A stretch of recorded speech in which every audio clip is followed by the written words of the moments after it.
Well, here's a seriously underrated American commander, Nathanael Greene.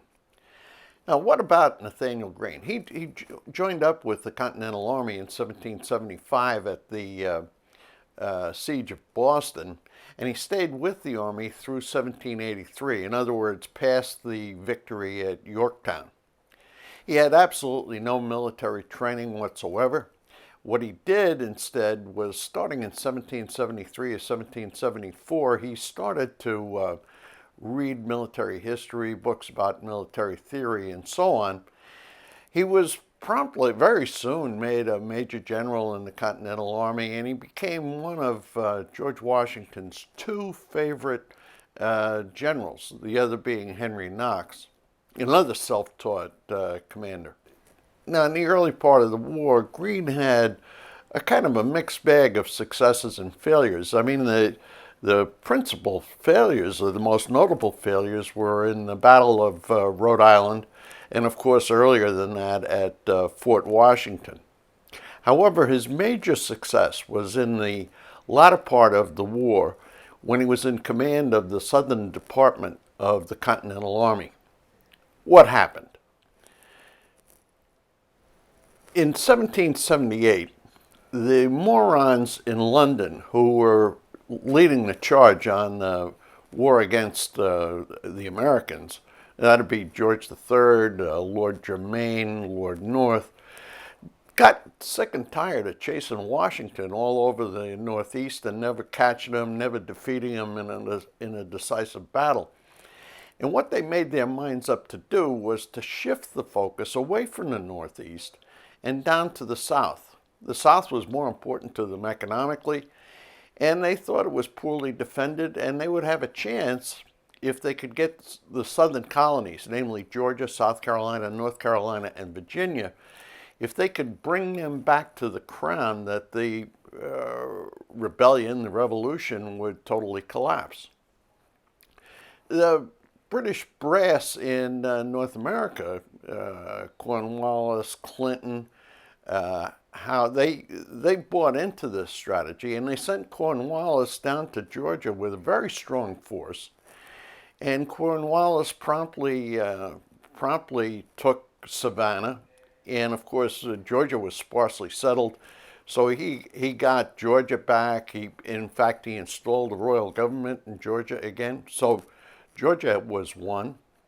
And then he moved up to Charleston, and with the help of the Royal Navy, he took the city of Charleston and was ready to go into the rest of South Carolina and do the same thing that happened in Georgia, do it in South Carolina. The American commander for that department at the time was a man named Benjamin Lincoln, and of course he suffered these two defeats, Savannah and Charleston. And the Continental Congress very promptly decided to replace him.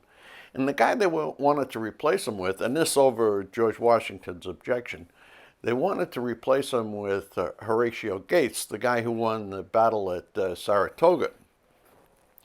Horatio Gates goes down there and takes command of the American forces there, which was a kind of a combination of militias and trained Continental Army soldiers, and very, very promptly got defeated at the Battle of Camden.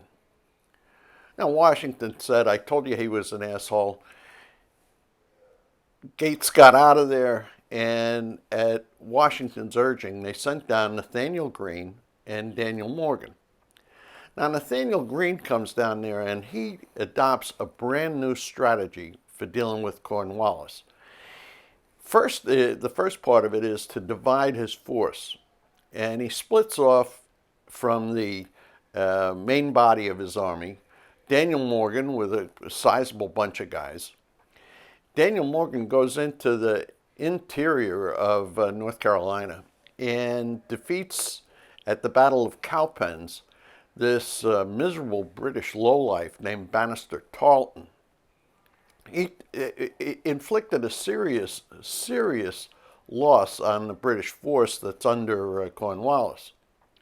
He then rejoins Nathanael Greene, and Greene fights a series of engagements, in none of which is he really victorious.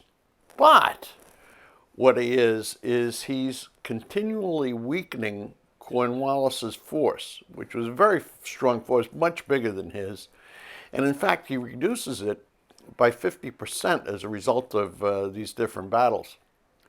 Cornwallis then retreats to Virginia, and ultimately Washington, with the help of the French Navy, traps Cornwallis in Yorktown and wins the War of Independence. When you study the American Revolution, a question that continually occurs, at least to me, is what motivates guys like Greene, Henry Knox, the average American soldier or militiaman. What motivates them to leave their businesses and go and fight in a war against the biggest military power in the world at the time? And I think there are two parts of it. One part is certainly idealism, the concept of freedom, self-government, and so on. And I think the other part of it, and maybe the more important part, is revenge. The Brits were really miserable in terms of the way that they handled the colonies, the way that they treated them. These acts, the Stamp Act, the Tea Act, all that kind of stuff that you read about in school, actually caused physical, financial harm and inconvenience to the colonists. And I think if you hurt an American where he lives, you're going to expect to get paid back. And certainly Nathanael Greene had that experience. In any event, here's a really smart guy, won the respect of his enemies. Cornwallis had nothing but good to say about him. In fact, he said he was as dangerous as Washington and that you couldn't really take advantage of him. So I recommend that you take a look at Nathanael Greene. Look a little closer at him. Take a look at these battles in the South, and I think I think, like me, you'll come away with a different appreciation for how the Revolutionary War was won. That it wasn't strictly in the Northeast, and it wasn't strictly George Washington. But guys like Nathanael Greene and Daniel Morgan had a lot to do with that ultimate victory. Nathanael Greene, great American commander.